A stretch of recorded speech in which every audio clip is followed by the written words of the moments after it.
নমস্কার বন্ধুরা, ডে টেকের একটা নতুন ভিডিওতে আপনাদেরকে স্বাগতম।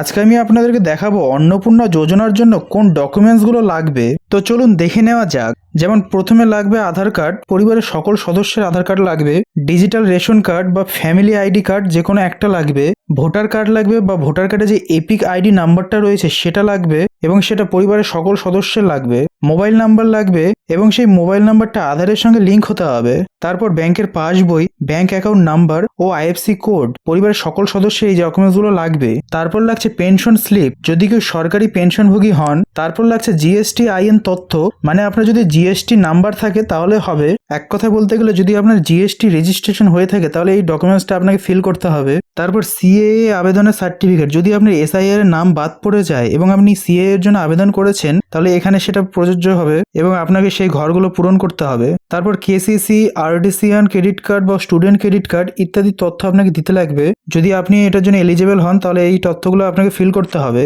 তারপর জাতিগত শংসাপত্রের জায়গাটা ফিল আপ করতে লাগবে যদি আপনি এসসি, এসটি, ওবিসি হয়ে থাকেন। তারপর ইডাব্লিউএস সার্টিফিকেটও আপনাকে দিতে লাগবে যদি এটার জন্য আপনি এলিজিবল হয়ে থাকেন। তারপর জমি সংক্রান্ত যে কোনো তথ্য আপনাকে দিতে হবে, যেমন জমির কাগজপত্র, আরওআর, মিউটেশন, রেজিস্ট্রি কপি। তারপর আপনার যদি 4 চাকা গাড়ি থাকে তাহলে গাড়ির যে রেজিস্ট্রেশনের কাগজ সেটাও দিতে লাগবে। তারপর আপনাকে স্বাস্থ্য বীমার কাগজ দিতে লাগবে যদি আপনি স্বাস্থ্য বীমা করিয়ে থাকেন। তারপর স্কুল পড়ুয়া শিশুদের তথ্য ও টিকাকরণের কার্ড আপনাকে অ্যাড করতে হবে। তারপর পারিবারিক শিক্ষাগত যোগ্যতা, মানে গার্জিয়ানদের যে শিক্ষাগত যোগ্যতা সেটাও অ্যাড করতে হবে এবং পাসপোর্ট সাইজ ছবিও এখানে লাগবে, অনেক ক্ষেত্রে প্রয়োজন হতে পারে। তারপর আপনাকে স্বঘোষণা অথবা সই করা আবেদনপত্র দিতে লাগবে, মানে সেলফ ডিক্লারেশন যেই ফর্মটা হয়। তারপরে এগুলো যখন আপনি সংশ্লিষ্ট দপ্তরে জমা দিতে যাবেন তখন সব কাগজের ফটোকপি এবং আসল কপি সঙ্গে রাখা ভালো এবং পরিবারের সকল সদস্যের প্যান কার্ড অ্যাড করতে হবে যদি তাদের প্যান কার্ড হয়ে থাকে এবং অন্যান্য ডকুমেন্টসগুলো আপনি সংশ্লিষ্ট দপ্তরে নিয়ে যাবেন, কারণ বলা যায় না সেখানে কোন ডকুমেন্টস আপনার কাছে চাইতে পারে, তাই সঙ্গে সমস্ত ডকুমেন্টস নিয়ে যাওয়াই ভালো।